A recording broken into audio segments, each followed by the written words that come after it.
Asl, original text. وَقَدْ يَتَعَدَّدُ الْخَبَرُ, and the predicate could multiply. That means there could be more than one khabar, more than one news, or more than one telling. نحو وهو الغفور الودود. Like this ayah, and he is al-Ghafur, the forgiver, al-Wadud, the one who gives special status to his believing slaves. Very literally means lover. That's the 14th ayah of Surah Al-Buruj. Ash-Sharh, the explanation. يجوز أن يخبر عن المبتدأ بخبر واحد. It is possible to tell about the subjects using a single predicate. وهو الأصل, and that's the original way. نحو, such as زيد قائم. Zayd's a standard. أو بأكثر, or you could tell about the mubtada subject by more than one predicate, by more than one news. كقوله تعالى, like his saying, exalted is he. So ta'ala, you know that's interjected there. That's a complete sentence. Ta'ala, that's fi'lun madin. So it means ta'ala huwa. That's a whole sentence there. So that whole sentence is interjected every time whenever we say something, or is attached. Yani when we put it in the middle like this, then that means it's interjected. كقوله تعالى وهو الغفور الودود. Like his saying, exalted is he, وهو الغفور الودود, and he is al-Ghafur, al-Wadud. So this does not mean al-Ghafur and al-Wadud. That's something else. That's a different meaning. So how would you translate that? One might translate it with a mere comma, or maybe he would translate it with a semicolon. Yani.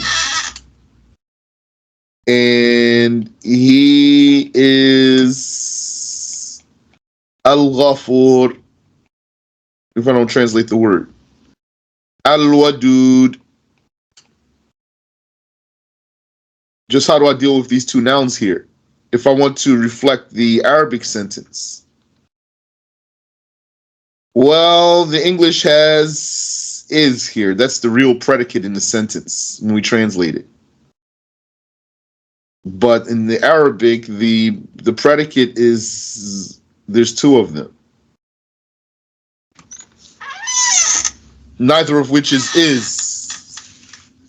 Neither of them is a verb. So maybe someone would use a comma. And he is al-Ghafur, al-Wadud. Maybe someone will use a semicolon. Seems to me comma's better than semicolon. Or maybe someone would put and in parentheses. But maybe someone would just put and in there. That one for me is furthest. ذو العرش المجيد فعال لما يريد. So here, وهو الغفور, he is al-Ghafur, khabar. Al-Wadud, he is al-Wadud, another khabar. ذو العرش, He is Dhul Arsh. Al-Majid. Al-Majid. Fa'al. Doer. Lima yurid. Without conjunctions in between. Ibn Hisham says, وَزَعَمَ بَعْضُهُمْ أَنَّ الْخَبَرَ لَا يَجُوزُ تَعَدُّدُهُ. Some claim that it is not possible to multiply the predicate. وَقَدَّرَ لِمَا عَدَى الْخَبَرَ الْأَوَّلِ في هذه الآية مبتدآت.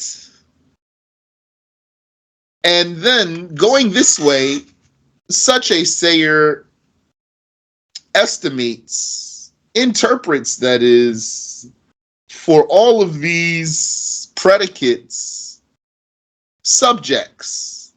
So for him, there's repetition of subjects implied, meaning each predicate is on its own, really. A, he means وَهُوَ الْوَدُودُ وَهُوَ ذُو الْعَرْشِ. So with the repetition of huwa, it's not the wow, it's the huwa. So it's clear for you then, insha'Allah ta'ala, we're saying here, huwa, this is the mubtada, subject of the sentence. He, al-ghafur, so according to them, وَهُوَ الْغَفُورُ وَهُوَ الْوَدُودُ وَهُوَ ذُو الْعَرْشِ وَهُوَ الْمَجِيدُ وَهُوَ فَعَّالٌ لِمَا يُرِيدُ. So that each one is an independent khabar. So here Ibn Hisham, he made note of another opinion. And the way he said it shows that, or is a hint that he doesn't agree with it. Not to mention that it's contrary to what he is explicitly saying in his own text. So it doesn't seem that he agrees there. Wallahu a'lam. He says, وَأَجْمَعُوا عَلَى عَدَمِ تَعَدُّدِ فِي مِثْلِ زَيْدٌ شَاعِرٌ وَكَاتِبٌ. They have a consensus. They have a consensus about there not being multiplicity in the likes of وَأَجْمَعُوا عَلَى عَدَمِ تَعَدُّدِ. So if you're following along in your own book, so I hope that probably you're translating each word you need, you have like written there, unless you know it, unless you don't need to write it there. But if you have your own copy there, then you're putting all those meanings there. وَأَجْمَعُوا عَلَى عَدَمِ. Like, for example, what does adam mean? So you know the meanings of the words in the book. وَأَجْمَعُوا عَلَى عَدَمِ تَعَدُّدِ. They have an agreement, they have ijma', consensus, about the lack of multiplicity in the predicate. Fi mithli, in the likes of Zaydun sha'irun wa katib. Zayd is a poet and a writer. Zayd is a poet and a writer. Zaydun sha'irun wa katib. Zayd is a poet and a writer. Now, in English, they will call that compound predicate. So this is another spot where I find that the talk of the Arabic grammarians is clearer. Let me finish reading first before I go off. So he says they agree that this is not a case of multiple predicate. So right there means the standard of English is wrong in Arabic, because that's multiple predicate. for English grammarians. وفي نحو يعني the Arabic grammarians agree that that's not multiple predicates. وفي نحو زيدان شاعر وكاتب. Now someone might say it's two different languages though. So can you really compare like that? I say you can, because there's the same thing. It's different languages but same subject, and it's all the same pieces. You can match them across from each other. So you can match the scenarios across from each other, and then just investigate how each party talked about what they said. If you do that, you'll see that the way the Arabic grammarians talked about it is better. And maybe I'll mention it for you, but let me read first. So he says they have an agreement that the likes of Zaydun, Sha'irun, wa Katibun is not multiple predicates. وفي نحو زيدان شاعر وكاتب.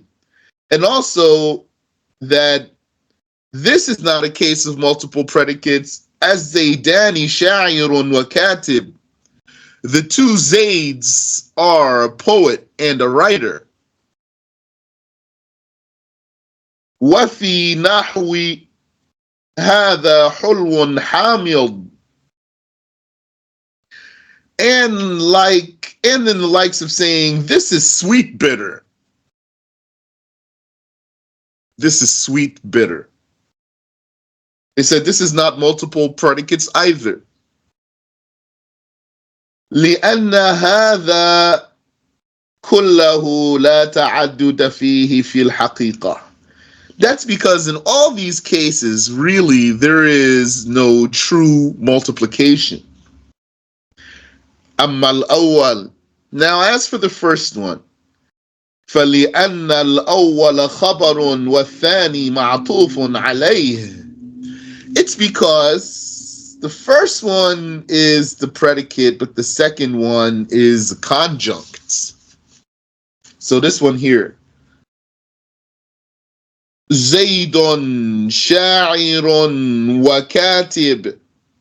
He's saying it's only the first one, poet, that's the real predicate. Zaydun sha'ir, just one predicate here.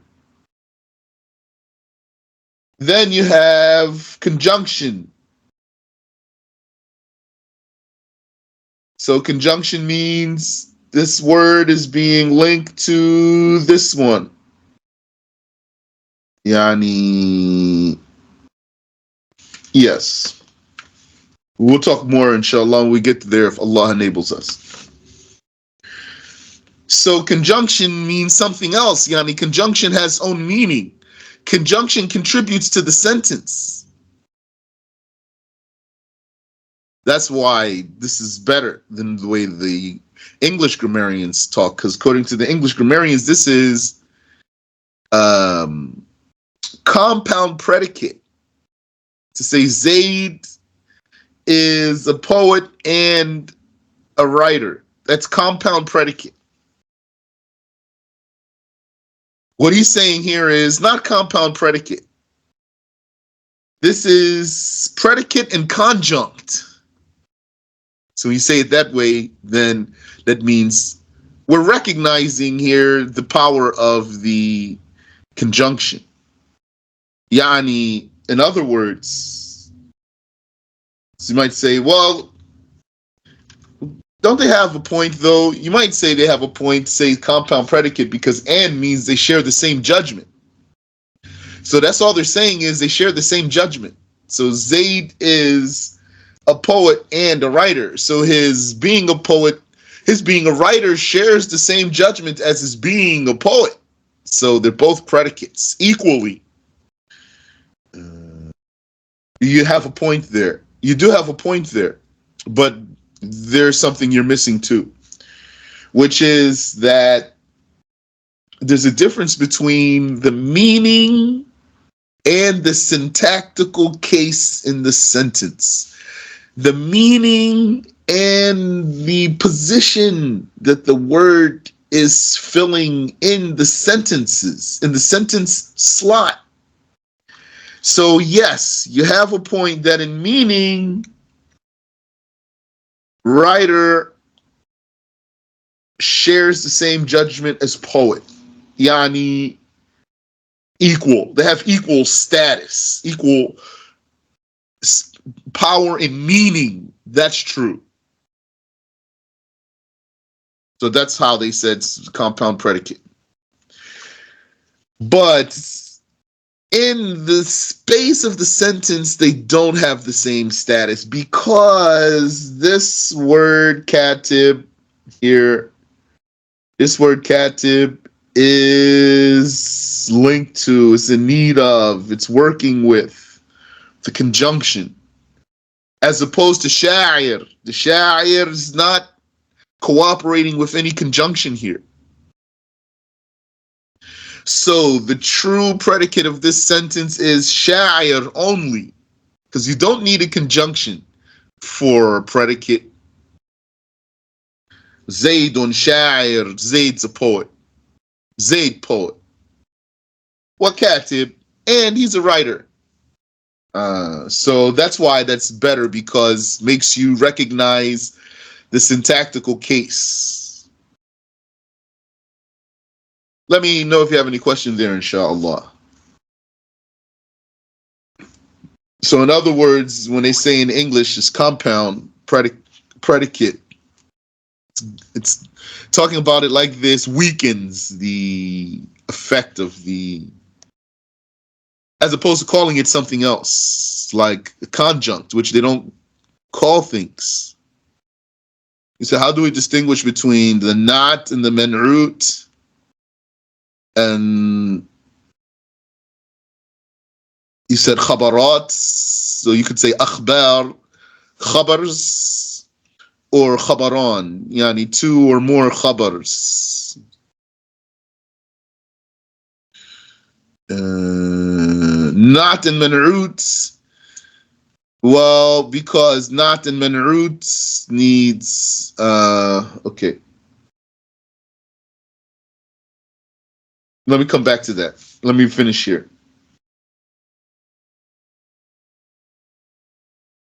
So he says, أما الأول فلأن الأول خبر والثاني معطوف عليه. As for the first case, it's because, which is Zaydun sha'irun wa katib, this is not a case of compound predicate. So in Arabic, there's a way to do compound predicate that's not going to require a conjunction so that they can both be predicates. This is not a case of compound predicate by agreement. He says, because the first one is the predicate and the second one is conjuncted to the predicate. So that's inferior status compared to the predicate itself because of being linked to it. وَأَمَّا الثَّانِي, and now as for the second one, which is الزَّيْدَانِ شَاعِرٌ وَكَاتِبٌ, the two Zaids are a poet and a writer.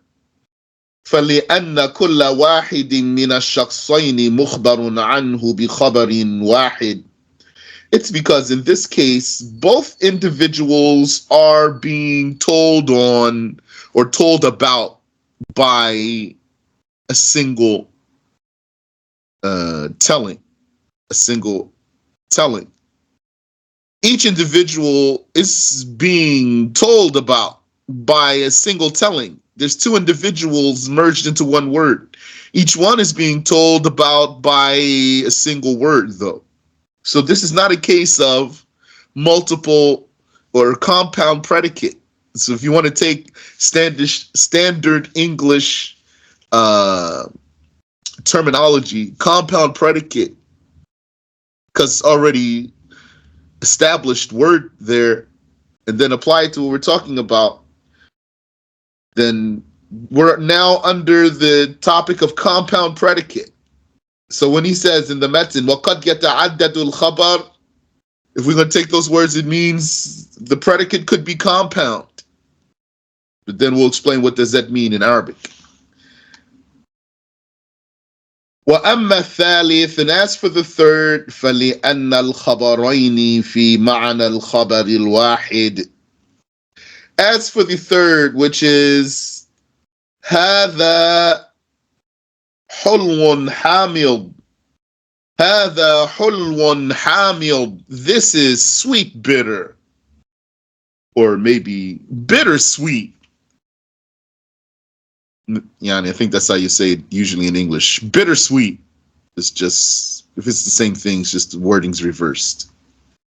He's saying this is also not a case of compound predicate, because the two tellings are truly the same thing. It's just one thing that has two names, two parts to its name. إذ المعنى هذا مز, because the meaning of this is that it is muz. Muz. Let me see if I have something here. Sourish. This is what I wrote in my own footnote. Sourish. Acidulous. So hakeza. So here, let me share something with you here. So they would say in English, Fred came. So Fred is subject, came is predicate. They would say Fred and Sam came. So Fred and Sam together, they will call that compound subject. Compound subject. So in Arabic, it's not compound subject. It's going to be a subject and something connected to it. Then they might say, if I just go back up to the first one, Fred came here and sat. So came by itself is just predicate. But if you say came and sat, they're going to call that compound predicate. So Fred and Sam, let's say, came and sat. So then that's going to be compound predicate. Now he wants to talk about the mubtada being delayed to the back and the khabar being advanced to the front. So you tell me, should we stop here for today, inshallah? Or should I read more? So I'll take your silence as let's stop here then.